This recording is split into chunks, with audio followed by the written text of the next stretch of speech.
ऐसी कुछ पोस्ट देखने को मिलती हैं जिनमें भारत के राष्ट्रगान जन गण मन को लेकर भ्रामक दावा किया गया है कि ये provisional government of free India का राष्ट्रगान शुभ सुख चैन की बरखा है, जिसे आजाद हिंद फौज के सैनिकों के साथ नेताजी सुभाष चंद्र बोस गाया करते थे और बाद में जिसमें बदलाव करके गुरुदेव रविंद्रनाथ टैगोर ने किंग जॉर्ज पंचम के स्वागत में तैयार कराया और जिसे ही आज हर सरकार राष्ट्रगान की मान्यता देकर गवा रही है। यहाँ सबसे पहले तो ये बताना जरूरी है कि आजाद हिंद फौज का गठन रास बिहारी बोस ने 1942 में किया था और जिसे 1943 में सुभाष चंद्र बोस ने पुनर्गठित किया था। वहीं गुरुदेव रविंद्रनाथ टैगोर का निधन 7 अगस्त 1941 को ही 80 साल की उम्र में हो गया था। इसलिए ये कहना गलत है कि नेताजी आजाद हिंद फौज के सैनिकों के साथ जिस राष्ट्रगान शुभ सुख चैन की बरखा को गाया करते थे, उसमें गुरुदेव ने बदलाव करके किंग जॉर्ज पंचम के स्वागत में तैयार करवाया। पहली बात तो जिस किंग जॉर्ज पंचम का जिक्र किया जा रहा है, उनका दिल्ली दरबार में भारत के सम्राट के तौर पर राज्याभिषेक 12 दिसंबर 1911 को हुआ था। साफ है कि किंग जॉर्ज पंचम से जुड़ी घटनाएं आजाद हिंद फौज के गठन से 3 दशक पहले ही हो गई थीं।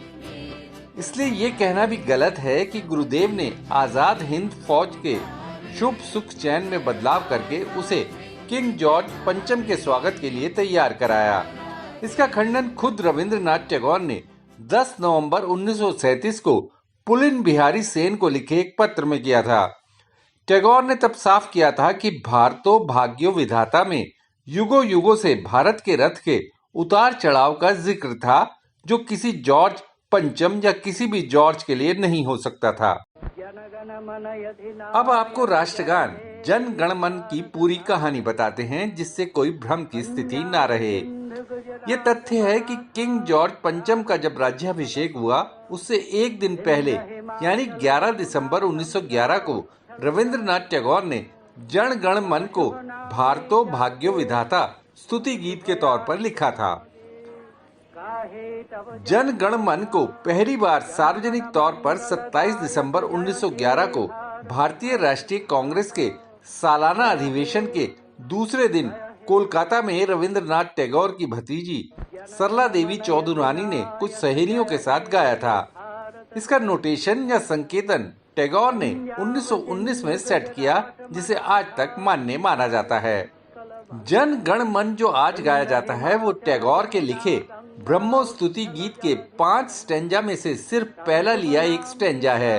मूल गीत में संस्कृत निष्ठ बांग्ला के 5 स्टैंजा हैं, जो देश के स्वाधीनता संघर्ष, संस्कृति और मूल्यों को दर्शाते हैं।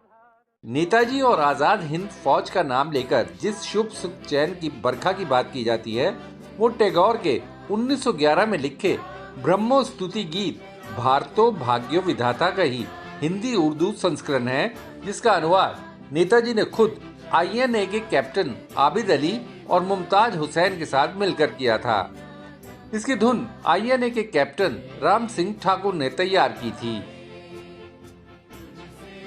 एक इंटरव्यू में कैप्टन राम सिंह ठाकुर ने कहा था कि नेताजी की ओर से धुन को बहुत महत्व दिया गया था, जिससे कि वो ऐसी फौज में जोश भरने का काम कर सके जो आखिरी सांस तक लड़ने के लिए तैयार है।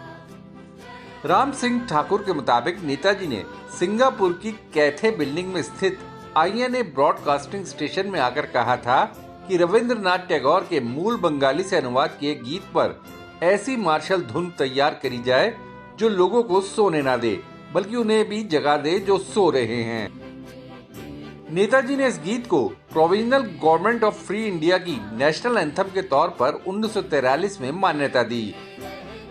इस गवर्नमेंट को भारत से ब्रिटिश रूल को समाप्त करने के उद्देश्य से बनाया गया था।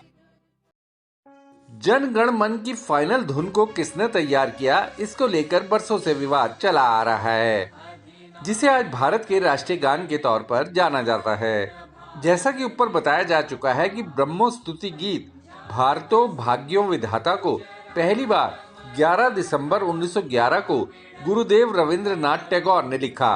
हालांकि 8 साल बाद फरवरी 1919 में टैगोर की कंपोजिशन को आयरिश महिला मार्गरेट कजिन्स ने नई धुन दी।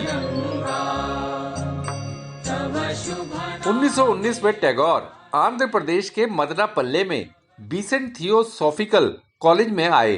कॉलेज के प्रिंसिपल जेम्स हेनरी कजिन्स और उनकी पत्नी मार्गरेट कजिन्स ने उन्हें वहां रिसीव किया। कविता सेशन के दौरान टैगोर ने छात्रों और कजिन्स के सामने जन गण मन की धुन सुनाई। जब मार्गरेट कजिन्स को कविता के बारे में बताया गया तो उन्होंने धुन को नए तरीके से कंपोज करने की इच्छा जताई। राष्ट्रगान की स्टोरी ने यहां से नया ट्विस्ट लिया। कजिन्स की ओर से जन गण मन की सेट की गई धुन धीमी थी, वैसे ही जैसे कि टैगोर ने इसे गाया था। आज हम जो राष्ट्रगान का तेज वर्जन गाते हैं, उसके पीछे ब्रिटिश संगीतकार हर्बर्ट मुरिल को श्रेय दिया जा सकता है। मुरिल ने राष्ट्रगान के मार्शल ऑर्केस्ट्रा वर्जन को तैयार किया। राष्ट्रगान और शुभ सुख चैन की धुनों की समानता उनकी मार्शल नेचर को लेकर है। नेताजी सुभाष चंद्र बोस आजाद हिंद फौज के लिए मार्चिंग सॉन्ग चाहते थे। इसी को ध्यान में रखते हुए शुभ सुख चैन के म्यूजिक को सेट किया गया। जन गण मन के बारे में भी यही बात कही जा सकती है, क्योंकि हर्बर्ट मुरिल ऑर्केस्ट्रा ने आजाद भारत के राष्ट्रगान का मार्शल स्कोर सेट किया, लेकिन दोनों ने ही रविंद्रनाथ टैगोर के स्तुति गीत भारतो भाग्यो विधाता से मूल धुन उधार ली। उसको लेकर कहीं कोई संशय नहीं है। जन गण मन की पहली म्यूजिकल कंपोजिशन 11 सितंबर 1942 को हैम्बर्ग, जर्मनी में सुनाई गई थी। तब इसे गाया नहीं गया था। बाद में नेताजी ने इसे आजाद भारत का राष्ट्रगान घोषित कर दिया। हालांकि तब तक इसे कोई आधिकारिक दर्जा नहीं मिला था। जन गण मन को आधिकारिक दर्जा 1950 में मिला, जब 24 जनवरी को गीत को इसके हिंदी वर्जन में भारत की संविधान सभा ने स्वीकार किया और भारत का आधिकारिक तौर पर राष्ट्रगान घोषित किया। राष्ट्रगान की अवधि 52 सेकंड की है। इसका एक 20 सेकंड का छोटा वर्जन भी है, जिसमें पहली और आखिरी पंक्तियों को लिया जाता है। हालांकि इसका आमतौर पर इस्तेमाल नहीं होता। ये जरूरी नहीं कि राष्ट्रगान बजते समय हर कोई इसे साथ गाए, लेकिन राष्ट्रगान बजते समय सावधान की मुद्रा में खड़े रहना भी राष्ट्रगान के प्रति सम्मान का सूचक माना जाता है। हाँ, अगर कोई राष्ट्रगान बजते वक्त जानबूझकर व्यवधान पैदा करता है तो वो कानून के मुताबिक दंड का पात्र है। Bureau report, Deshnama. आपको ये वीडियो कैसा लगा, या अगर आपके दिमाग में कोई सवाल है तो कमेंट बॉक्स में जरूर बताइएगा। वीडियो पसंद आया तो लाइक शेयर करना ना भूलिएगा। आपने देशनामा को सब्सक्राइब और नोटिफिकेशन के लिए घंटी वाला बटन दबा ही दिया होगा।